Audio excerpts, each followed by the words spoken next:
Wait லாஸ்க்கு அதுக்கப்புறமா sugar லெவலை கரெக்டா வச்சுக்கிறதுக்கு அதுக்கப்புறம் உடம்புக்குமே ரொம்ப ரொம்ப சத்தான சாமை அரிசியில சாதம் வந்து செஞ்சு காட்ட போறேன்.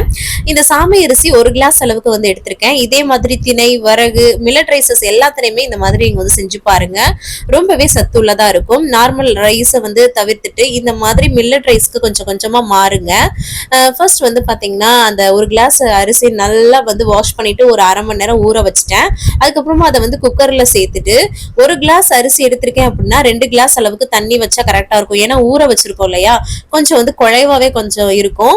இதுவே நீங்க 1.5 கிளாஸ் அளவுக்கு தண்ணி வச்சீங்கன்னா உங்களுக்கு கரெக்டான பதத்திலையும் இருக்கும். உங்களுக்கு குழைவா வேணும்னா 2 கிளாஸ் வந்து வச்சுட்டு ஒரு 2-3 விசில் விட்டு எடுத்தீங்கன்னா வச்சுக்கோங்க, சூப்பரான சாமை சாதம் வந்து ரெடி ஆயிடும். ரொம்ப ஹெல்தியான ஒரு விஷயம், கண்டிப்பா ட்ரை பண்ணி பாருங்க. நம்ம சேனல்ல 30 days வெயிட் லாஸ் சேலஞ்ச் வந்து போயிட்டு இருக்கு. நீங்களும் வெயிட் லாஸ் பண்ணணும்னு நினைச்சீங்கன்னா எங்க கூட வந்து ஜாயின் பண்ணிக்கோங்க. கண்டிப்பா வந்து வெயிட் லாஸ் வந்து பண்ண முடியும். தேங்க்ஸ் ஃபார் வாட்சிங் ஃப்ரெண்ட்ஸ். பை.